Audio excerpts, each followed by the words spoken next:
But I figured I'd just put a couple of slides in, show you what the updates are, and then like I looked down, I had 19 slides. So we have a lot to talk about. Let's do this. Patrick. So, let's explain where we're at currently, ladies and gentlemen, before we start current events, which is that there was a vote today. The vote today was not the final vote. It was to end, basically the end debate, and then that's the final step before the actual confirmation vote happens, which would be tomorrow. The vote today passed by a single vote.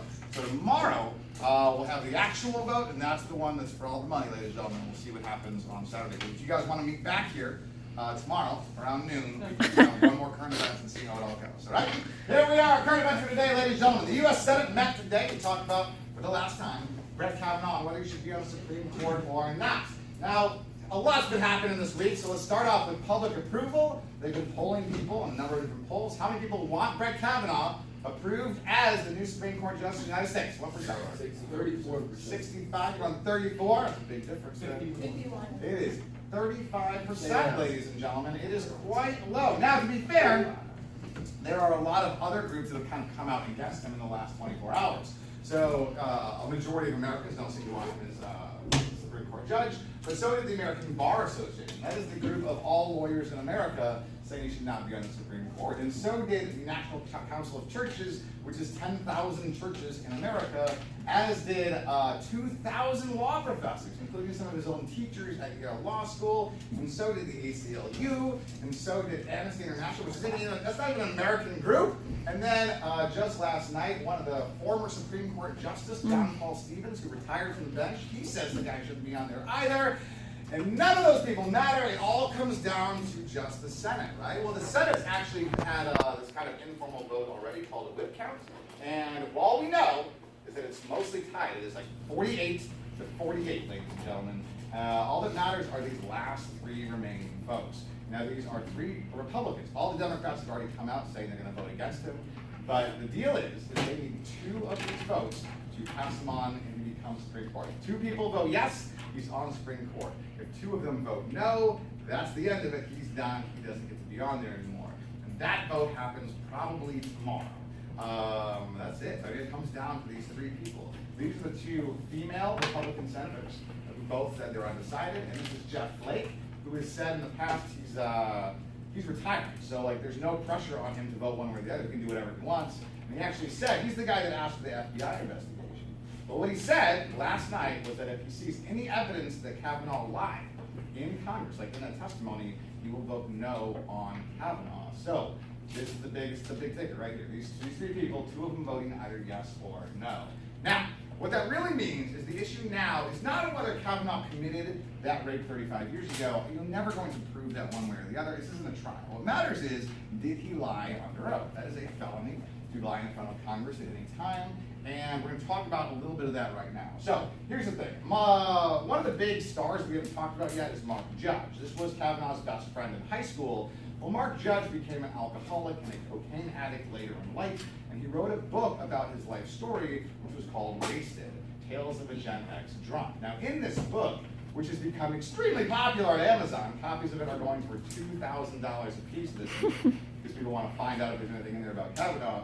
He does not use real names for any of his friends. When he describes his things in high school, Brett Kavanaugh's name never comes up. But he does refer in high school to one of his friends who is a hard partying, heavy drinking friend, and that friend's name in the book is Bart O'Kavanaugh. Now, I'm not saying that's him, maybe it's somebody else, but that is the pseudonym he's chosen for whoever this person is. In addition, a letter from 1983 came out which labeled Brett Kavanaugh as a loud, obnoxious drunk. This letter was written by Brett Kavanaugh. He wrote it back in 1983 about himself. And do you see who signed it? Bart. Yes, very good.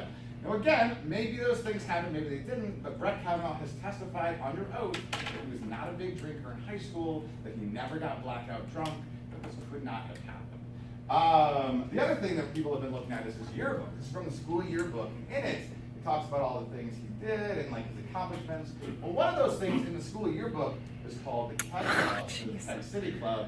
And the goal of the Keg City Club, as his roommates have said, was to drink 100 kegs during senior year, 100 kegs every year. again, like maybe this is real and maybe it's not. We're not proving it, but certainly there seems to be at least possible, suspicion that maybe he was a bigger drinker than he was letting on. The other thing I want you to look at is this term right there. It's called Renate alumnus. Now, an alumni basically means it's a school that you've gone to already. So you guys will all be alumni of Lincoln Way East if you graduate, okay? So when that happens, you're alumni of Lincoln Way East, okay? This same name, Renate alumnus, shows up in this picture as well. There's several football players and the name Renate alumni down at the bottom. Now, Renate is not the name of any school in all of America. What is it? No. Renate is the name of a girl at one of the nearby schools. So the question is, what did they mean when they said they're all alumni of this girl? Now, Brett said under oath that they were all friends, and that's how they described their friendship. But that is not the common association for this term, which is what? Basically, all said that they had sex with this girl. Now, Renate herself, now she's like 54 at this point, and she has said that she was horrified when she saw this as a kid, that they were basically accusing her of being a slut, that it was not true, and that she felt terrible about it for years. But Brett says it never happened, that's not what the term means. You can believe however you want, but his roommates in college said that Kavanaugh would go down the hallway of his dorm singing a song about Renate. And it was this song right here, which I will let you read rather than singing it to you myself.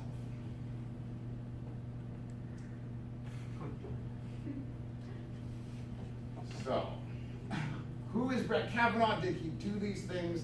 That is, of course, the big question. If any of these things he said were lies under oath, that's probably disqualifying for being on the Supreme Court. You can't commit a felony on Friday and be on the Supreme Court on Saturday.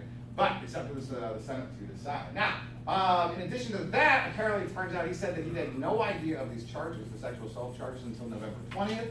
But there seemed to be text messages where he was asking his friends for, do they remember what happened in high school with these stories back in July, 4 months earlier. And again, if that's true, that would be in line under oath. All of this maybe comes out in the FBI investigation, which wrapped up yesterday. So remember that FBI investigation lasted 6 days. They concluded it yesterday. They released their findings to Congress just a day ago. But that's been a big news story too. So for Wednesday night, 36 hours ago, the New Yorker, which is a big magazine, published a front page story at midnight on Wednesday. It was this story right here. FBI inquiry ignored former classmates of Kavanaugh. And the story goes on to say, with multiple sources, that the FBI was not interviewing people they were supposed to. This woman, Deborah Ramirez, she accused Kavanaugh of exposing his genitals to her back in college and assaulting her. She says she was delayed her interview for 5 days. Remember, the whole thing only lasts 6 days, so she didn't get interviewed to the final day. And all of her witnesses that basically back up her claims, they were never interviewed at all. Her college professor, who has an amazing mustache we can't draw on that right now, he says he is 100% certain that Kavanaugh did this, but he says he was unable to contact the FBI. They never returned his calls. The same thing happened to Kavanaugh's roommate in college, who says he tried to contact the FBI and couldn't get in touch with anybody. And there were over 24 other people that said they had evidence, but the FBI would not listen to them or wouldn't take their phone calls. So here we are, ladies and gentlemen, on our final day. Now, the FBI report was released yesterday. It's 50 pages long. They printed out one copy of the report, which was kept in a locked room. The senators could enter and read the report for 1 hour at a time. And that's what they've been doing over the last 24 hours, is one at a time going into this room to read the report and then leaving. But there are 100 senators, and there's only 24 hours in a day, so you can do the math on that one too. Whatever happens with this whole thing, we're going to find out tomorrow, ladies and gentlemen. It all comes down to tomorrow's vote. Now, the current count, I told you, is 48 to 48. That is tied 2 votes, not to go in either direction. And I have breaking news as of an hour ago, which is that one of those votes went from undecided. This woman in the middle, she decided to vote no. This is the first Republican to vote no on Supreme Court confirmation. That means that if there is one of those other 2 people votes no, he's done. That's the end of it. If both of them vote yes, then he's on the Supreme Court. How insane is this, ladies and gentlemen? We find out tomorrow. It's going to be the closest nomination in American history. Never has a Supreme Court nominee made onto the bench by getting 0 votes from the other side. And it's very possible it happens tomorrow.